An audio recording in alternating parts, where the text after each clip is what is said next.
So that entire lead uses one scale pattern that uses 3 basic fingerings across all 6 strings, from the open low E string all the way to the high E string on the 19th fret. I call it the Monster E minor pentatonic. My name is Dev. I've been a serious guitarist for over 3.5 decades, and I want to help you improve your playing. So let's get started. I'm going to put the chart up on the screen. I'm going to just walk through the basics of it, show you the fingerings and how to kind of move through it, give you a couple patterns and exercises that you can play with it. Then I'm going to cut you loose and let you add it to your playing. So let's take a look at the basic fingerings. Like I said, there's really 3 of them. First one is just whole steps. And we're going to start on 3, 5, 7 on the low E. Eventually, we're going to repeat that all the way on the high E on the 15, 17, and 19. Same notes, 3 octaves higher. So those just whole steps.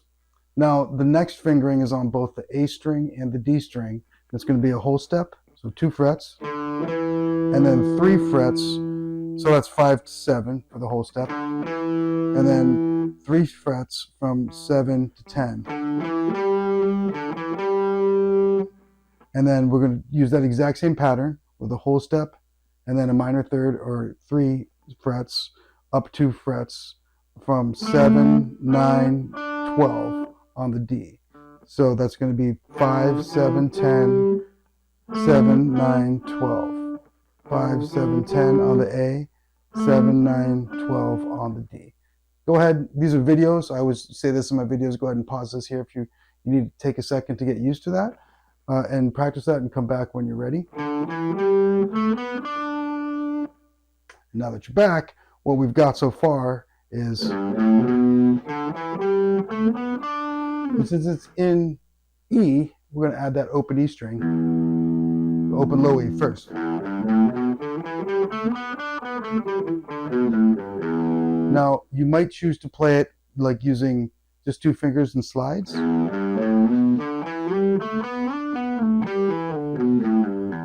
That's up to you. And while you're playing and using this, depending on the context in which you're playing the scale, and you'll see when we get to the patterns, you're going to change your fingerings quite regularly.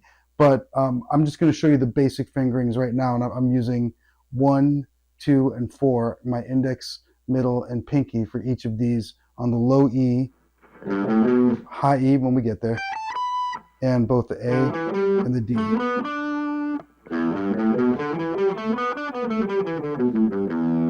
So for the G and the B strings, I'm going to use my index, ring, and pinky, and we're going to do kind of the opposite of the fingering that we did on the A and the D. Instead of 2 frets and 3 frets, we're going to do 3 frets. We're going to start on the 9th fret and go 9 to 12. So 3 frets and then 2 frets. And then we're going to repeat that starting on the 12th fret of the B.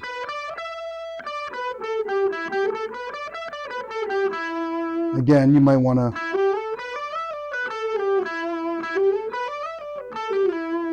up to you, but again, I'm going to just show you the basic fingerings, playing 1 finger per fret on each of these strings. So that again is 9, 12, 14 on the G, then 12, 15, 17 on the B, and then we're all the way up to a high E. So all together, open low E, 3, 5, 7, 5, 7, 10, 7, 9, 12, 9, 12, 14, 12, 15, 17, 15, 17, 19. If I put those all together, I'm going to play it nice and slow here.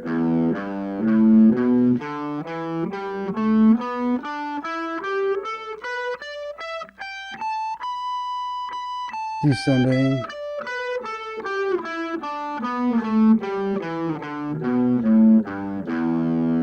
Now you saw that my fingering changed a little bit depending on where I am and what I'm doing with it.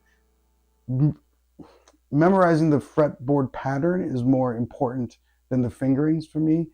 Fingerings change all the time depending on the context. So again, I was just showing the basic fingerings, but the more you matriculate this into your playing, the more you're going to come up with your own fingerings on the fly. Just wanted to show you the basic ones.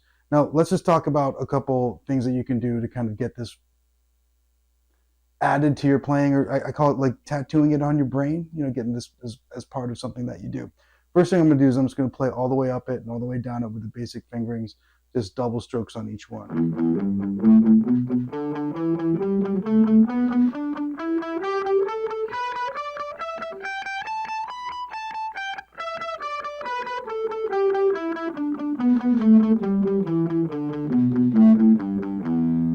Once you can do that, then actually I think it's easier to do the double strokes than it is to do the single strokes to begin with. So try doing.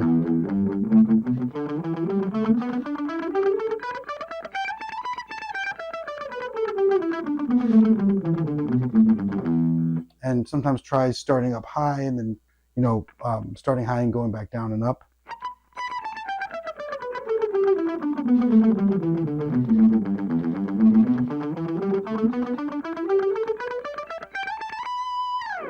And once you've got that down, I think it's actually, like I said, easier to do the double strokes than the singles. Then you can start doing the singles.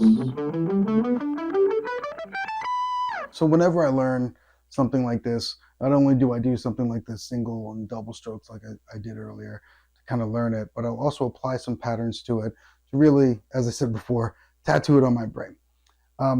What I'm going to do here is just show two basic things. I'm going to do some descending triplets, and we do some ascending oscillating triplets. And let's take a look at doing some descending triplets first. They're the simplest. I'm going to start all the way at the highest note, and I'm just going to play triplets descending. So triplet, and then the next note, triplet, the next note, triplet, and I'll just keep going.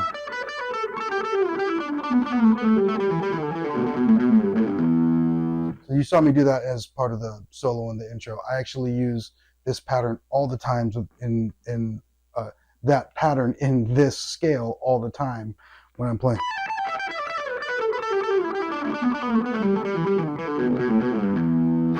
It really opens up the whole fretboard, and once you get used to applying that, it's always available. It works 90% of the time.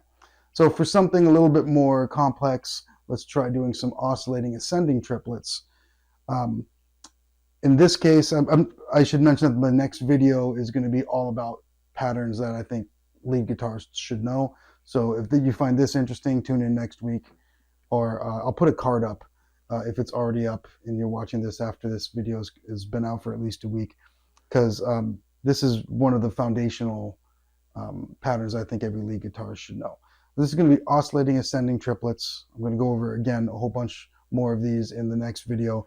But what that means is I'm going to play one triplet ascending, and then I'm going to play another triplet descending in a way that I continue to move higher and higher through the scale. So I'm going to do a triplet ascending. I'm going to start with the lowest note, play three notes in the next two, then I'll play the next note and play a descending triplet. And then I'll just continue that pattern. So one up, down, up, down, up, down, up, down, etc.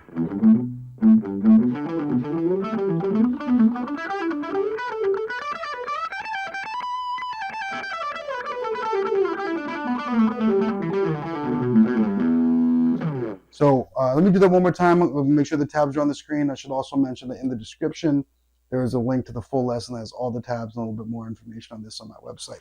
Let's take a look at the oscillating triplets, oscillating ascending triplets, and then just descending triplets.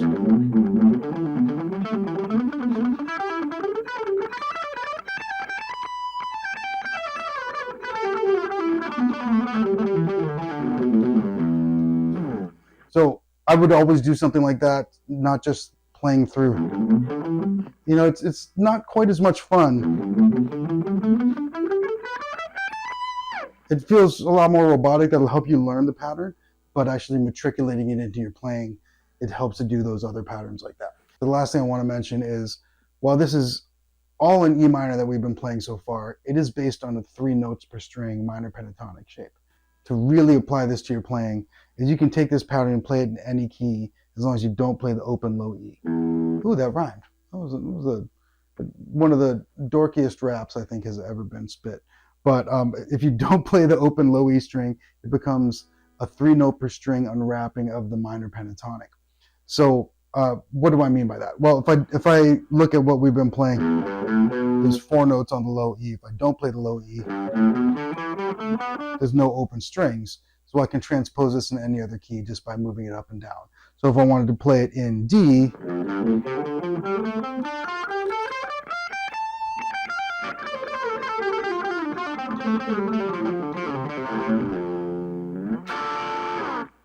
or even in A, I can just play as much of it as I've got available to me.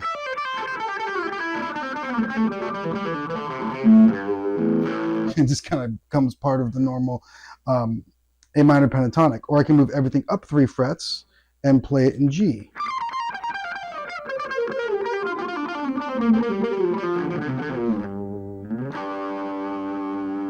So there's a lot of options to this once you kind of get used to it. You can add it to your playing in a bunch of different environments. The pentatonic scale is, it's kind of universal because it almost always works.